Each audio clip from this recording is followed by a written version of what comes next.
Você realmente conhece o Espírito Santo? Sei que você já ouviu falar, né, no Espírito Santo, na Trindade, mas você realmente conhece ele? Eu sei que muitas pessoas falam dele, comentam dele muito de longe, assim, mas poucos realmente o conhecem, né? Alguns, algumas seitas, algumas religiões até o veem como não sabe como explicar, porque talvez não leem a Bíblia, mas o veem com uma força, com uma energia que conecta o pai ao filho. Mas hoje a gente vai ver na palavra de Deus aqui quem realmente ele é, o que ele faz, aonde ele habita, né, como ele age. Hoje a gente vai ver aqui. Então a Bíblia revela. Eu vou ler um texto com vocês aqui que está em João. A Bíblia revela quem ele é, de fato. E a gente vai estudar isso aqui para conhecer um pouco mais do nosso Espírito Santo. Isso está em João 14, 16, 17, quando Jesus estava falando para os discípulos. Ele diz assim: E eu rogarei ao Pai, e ele vos dará outro consolador, para que fique para sempre convosco, o Espírito da verdade, o qual o mundo não pôde receber, porque não o vê nem o conhece. Mas vós o conheceis, pois ele habita convosco e estará em vós. Você sabe onde que estava o Espírito Santo? Olha lá, no começo de tudo, no começo da criação, quando Deus foi criar o homem, olha o que ele diz aqui. E disse Deus: façamos o homem à nossa imagem, conforme nossa semelhança. Domine ele sobre os peixes do mar, sobre as aves do céu, sobre o gado, sobre os animais selvagens e sobre todo animal rastejante que se arrasta sobre a terra. Façamos o homem. Por que Deus falou façamos o homem e não falou eu vou fazer o homem conforme a minha imagem e minha semelhança? Não, ele falou façamos porque é a trindade aqui. Deus triuno, Deus Pai, Deus Filho e Deus Espírito Santo. Estava desde o começo aqui na Trindade. Marcelo, mas isso é difícil, rapaz, eu não consigo entender essa questão da Trindade. Eu não vou conseguir sanar sua dúvida, mas eu quero te dar alguns caminhos, algumas dicas para você poder tentar compreender um pouco melhor. Eu sei que é difícil, mas imagina a água. Como que você vê a água? Você vê a água ali, que você vai tomar um copo d'água. Essa água, a mesma água, ela pode ter três formas diferentes: estado sólido, líquido e gasoso. Sólido é o gelo, a água é líquida, e quando você põe ela para ferver, sai aquela fumacinha, é o vaporzinho, é o vapor da água. Então a mesma água tem três distinções de estado. É a mesma coisa o nosso Deus. Ele é um único Deus, mas ele tem três distinções pessoais. Não é incrível isso daí? Parece que Deus, eu vou abrir um parênteses aqui para o professor Adalto Lourenço, que eu sei que nesse momento ele está na glória. Infelizmente ele veio a falecer, mas ele era um cientista cristão. Eu vi muitos vídeos dele na internet.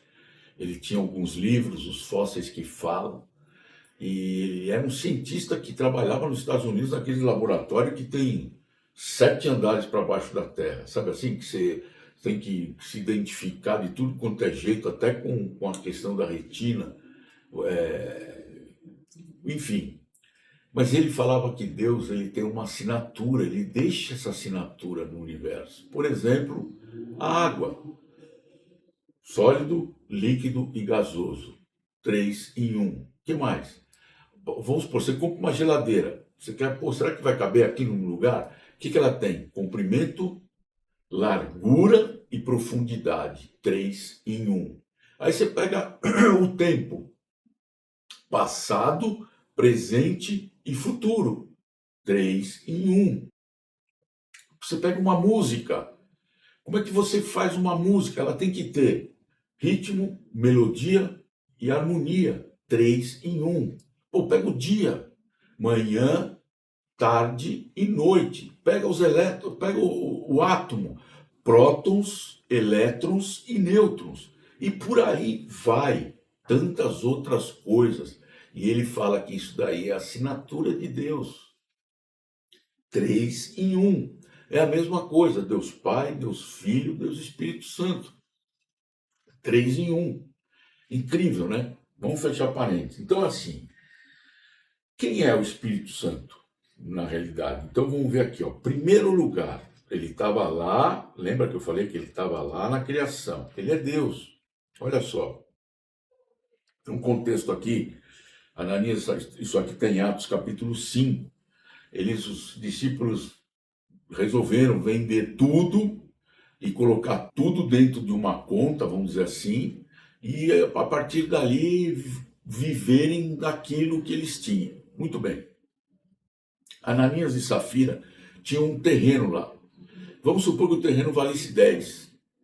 E aí ele vendeu por 10, mas ele falou para a turma lá que vendeu por 5. Mentiu. Quer dizer, o terreno era dele, ele poderia ter falado, olha, vendi por 10, mas o que eu tenho disponível para dar aqui para vocês é 5. E ponto. Mas não, olha o que Pedro fala aqui, ó. Então Pedro perguntou, Ananias, por que Satanás encheu teu coração para que mentisses ao Espírito Santo e ficasses com uma parte do valor do terreno? Enquanto o possuías não era teu, e depois de vendido o dinheiro não estava em teu poder? Como planejaste isso no coração? Não mentiste aos homens, mas a Deus. Então, aqui ele fala, mentiu para o Espírito Santo, não mentiste aos homens, mentiu para Deus. Então, ele não é uma criação, ele não é uma criação de força, de energia, ele é o próprio Deus, né? Então, quando você negligencia o Espírito Santo, é o mesmo que ignorar o próprio Deus, é o mesmo que você ignorar Jesus, é o mesmo que você ignorar o Deus Pai. Ele é uma das distinções pessoais de Deus. Deus Pai, Deus Filho, Deus Espírito Santo. O que mais que ele é? Ele é uma pessoa. Então, se a gente pegar aqui Atos, Efésios, capítulo 4, versículo 30, olha o que ele diz aqui, ó. Interessante. Ó. E não entristeçais o Espírito Santo de Deus, com o qual fostes selados para o dia da redenção. Não entristeçais o Espírito Santo de Deus. Se eu pegar uma caneta aqui, ó, se eu pegar essa caneta aqui e deixar ela cair, a força da gravidade vai ficar triste porque eu deixei cair a caneta? Não, não vai ficar triste. Porque é uma força, é uma energia. Agora, o Espírito Santo é uma pessoa. Ele é uma pessoa, ele fica triste, né? E aí, assim, o que mais? Se a gente pegar aqui Atos 13, 2, ele fala não com uma voz audível, mas ele fala no seu coração. Ele que é o Deus que habita em você, que vai falar no seu coração, do coração para o cérebro, vai por esse caminho, faz aquilo. Olha só, enquanto cultuavam o Senhor e jejuavam, o Espírito Santo disse, separai-me, Barnabé e Saulo, para a obra a qual eu os tenho chamado. Às vezes você fala assim, caramba, me veio uma ideia tão boa que eu botei para executar e deu tudo certo. Não é que veio a ideia, da onde que veio essa ideia? É o Espírito Santo, você pediu, não para ele. A gente não ora ao Espírito Santo, a gente ora para Deus em nome do Filho. Mas o Espírito Santo te ajuda. Ele fala assim, ó, vai por esse caminho aqui. E aí você pega e vai por aquele caminho. E aí você sabe que deu certo. Você obteve resultado, obteve sucesso. E você sabe de onde veio isso. É o Espírito Santo falando para você. Lá de novo, em João 14, lá em João 14, 26, quer ver que ele fala aqui, ó? Legal, então ele fala, ele fica triste. Olha o que ele diz. Mas o Consolador, o Espírito Santo, a quem o Pai enviará em meu nome, ele vos ensinará todas as coisas e vos fará lembrar de tudo o que eu vos tenho dito. O que ele faz? Ele ensina. Ele nos ensina. Aí tem Romanos, quer ver que legal? Ó? Romanos capítulo 8, versículo 16, diz assim, ó. O próprio Espírito testifica com o nosso Espírito que somos filhos de Deus. Né? Quem é? Bom, peraí, mas todos somos filhos de Deus? Não. Filho somente aquele que entregou sua vida para Jesus, que pediu para Jesus vir habitar no seu coração. Esses sim são filhos. O restante são criaturas de Deus, mas não filhos. Então, o Espírito testifica se você é ou não é um filho. Romanos 8:26 também, quer ver o que ele fala aqui, ó? Também o Espírito semelhantemente nos assiste em nossa fraqueza, porque não sabemos orar como convém, mas o mesmo Espírito intercede por nós sobremaneira com gemidos inexprimíveis. Aqui é legal. Eu já falei, não é para a gente orar pelo Espírito Santo. A Bíblia não tem nenhuma instrução que fala, olha, ora pelo Espírito Santo. Muito pelo contrário, o Espírito Santo nos ajuda a orar diante do Pai. Tem dias que você está abalado espiritualmente, emocionalmente, você está, né, você não consegue organizar suas ideias, você não consegue conversar com Deus, tamanha é a sua agonia, a sua ansiedade. Isso acontece na vida dos cristãos. E aí e o Espírito, você fala, Senhor, eu não estou conseguindo falar com o Senhor. Mas o Espírito Santo te conhece porque ele habita em você e ele vai dirigir a tua oração para Deus. Aqui ele fala com gemidos inexprimíveis, não significa que é alguma coisa audível, né? Mas o próprio Espírito, ele capta aquilo que você está passando, aquilo que você está sentindo e vai colocar isso diante de Deus. E você vai ser atendido segundo a vontade de Deus, segundo for a vontade de Deus. Entendeu? Olha que coisa interessante isso, né? Então, ele é uma pessoa que faz tudo isso. Ele fica triste, ele fala, ele nos ensina, ele testifica e ele intercede por nós. Olha que incrível, né? E ele habita em nós. Olha aqui, ó, que está em Efésios 1:3. Quando você entendeu que é um pecador, se arrependeu e creu e pede para Jesus vir habitar no seu coração e mais, né? E entregou sua vida a Ele, e aí sim você vai ser chamado filho de Deus. Olha o que ele fala assim: em quem também vós, depois que ouvistes a palavra da verdade, o evangelho da vossa salvação, tendo nele também crido, olha só, você ouviu a palavra da verdade, o evangelho da salvação, e creu, então fostes selados com o Santo Espírito da promessa. Você recebe um selo, o Espírito Santo vai passar o quê? A habitar no seu coração. Ele vai habitar no seu coração. Olha o que ele fala aqui em 1 Coríntios 6,19. Ou não sabeis que o vosso corpo é santuário do Espírito Santo que habita em vós, o qual tendes da parte de Deus e que não sois de vós mesmos? Então o Espírito Santo, ele habita em nós, entendeu? Às vezes eu fico pensando em algumas pessoas que se ajoelham diante de uma imagem, de uma pedra, de um pau, de um negócio de gesso esculpido, sei lá eu o quê, de um quadro, de uma pintura, e fica conversando com aquilo, sendo que você tem o próprio Deus habitando no seu coração, ou pode ter, né? Você fala, pô, por que eu vou pedir para uma pedra, pedir para um pedaço de pau, pedir para um pedaço de gesso, de mármore, se eu posso ter Deus habitando no meu coração?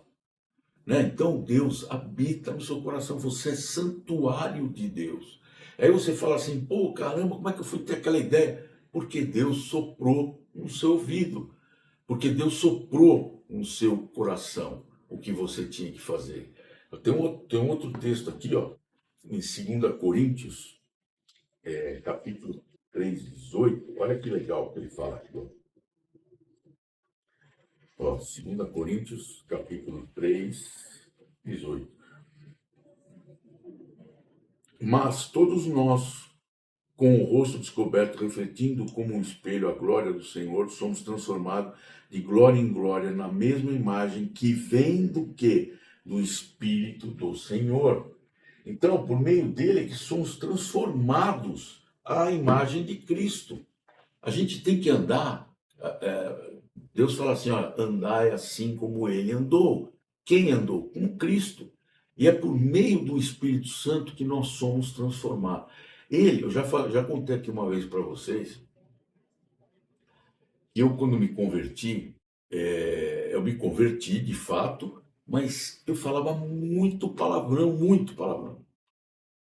E aquilo era uma coisa que me chateava, era uma coisa que me deixava, eu falei, caramba, nunca vou conseguir. Foi um hábito, sabe assim? Você tem um hábito, você veste, você acorda de manhã e veste a meia, veste sua roupa tal. Isso é uma coisa que você imaginou se você tivesse que pensar todas as vezes que você vai fazer isso? Você cria um hábito. Então, o hábito você não pensa, você já vai e faz automático. E assim era com o meu linguajar, era terrível, terrível. Eu não queria saber se eu estava na frente de mulheres, de senhoras, de crianças. Eu falava, eu proferia umas palavras. Hoje eu penso naquilo, nossa, eu passo até mal de pensar naquilo. E quem é que me mudou? Eu falei, não, vou fazer a regrinha dos 100 passos aqui.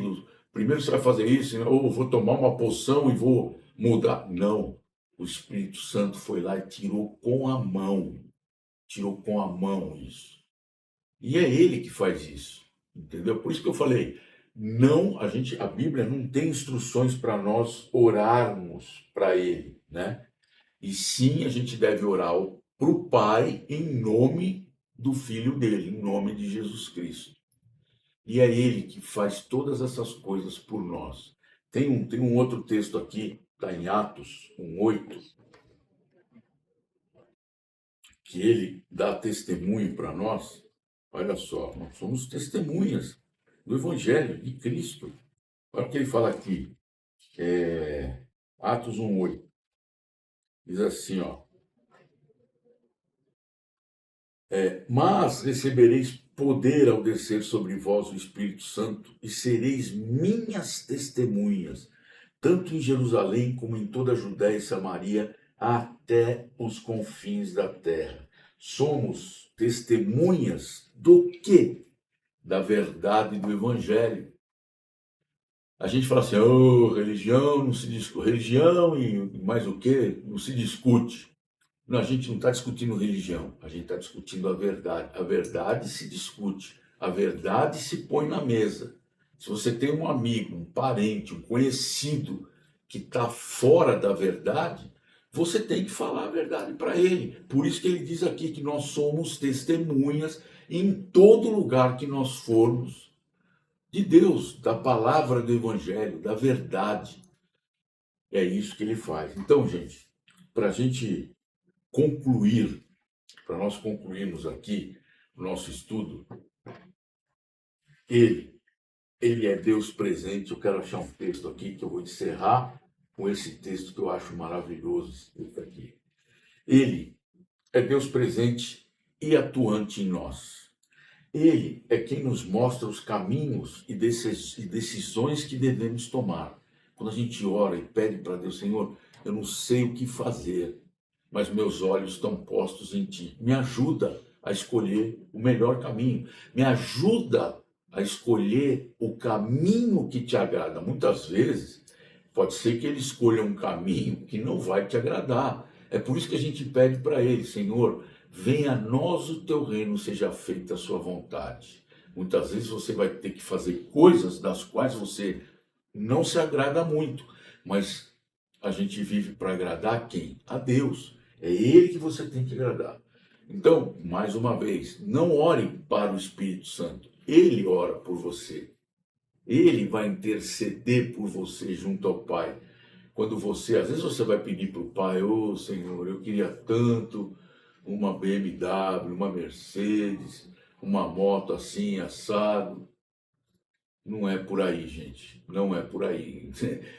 Você só vai ter as coisas segundo a vontade de Deus. Pode ser até que Deus te dê um Rolls Royce, mas não é isso que você tem que pedir para Ele.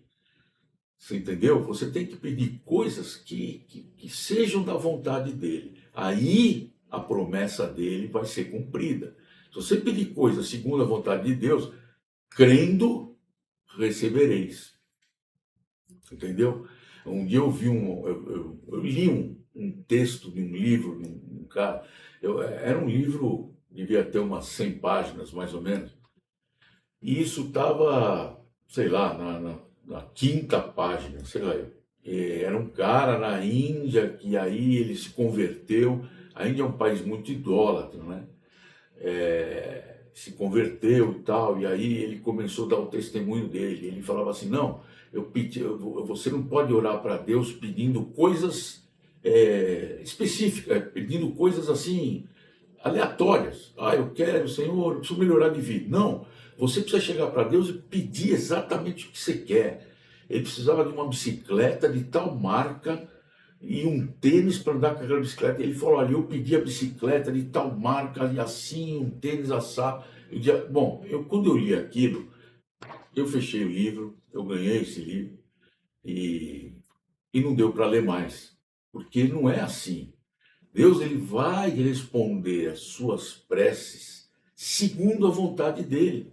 Pode ser até que essa pessoa precisasse de fato de uma bicicleta, precisasse de um tênis para andar. Poderia ser até que ele pediu uma marca e Deus fosse conceder para ele uma marca melhor ainda.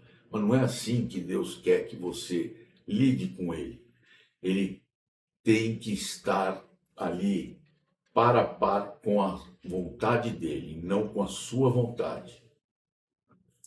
Então, gente, é isso, né? Então, vamos encerrar, eu quero encerrar esse estudo. Às vezes eu vou em algumas igrejas, frequento algumas igrejas, vou visitar algumas igrejas, e eu fico esperando assim, assisto o culto e tal, muito edificante, mas eu gosto sempre de ouvir quando o pastor despede a gente com essa bênção aqui, que está em 2 Coríntios 13:13. Eu vou encerrar o estudo com ela, tá? Então diz assim, ó: a graça do Senhor Jesus Cristo, o amor de Deus Pai e a comunhão do Espírito Santo sejam com todos vós. Amém.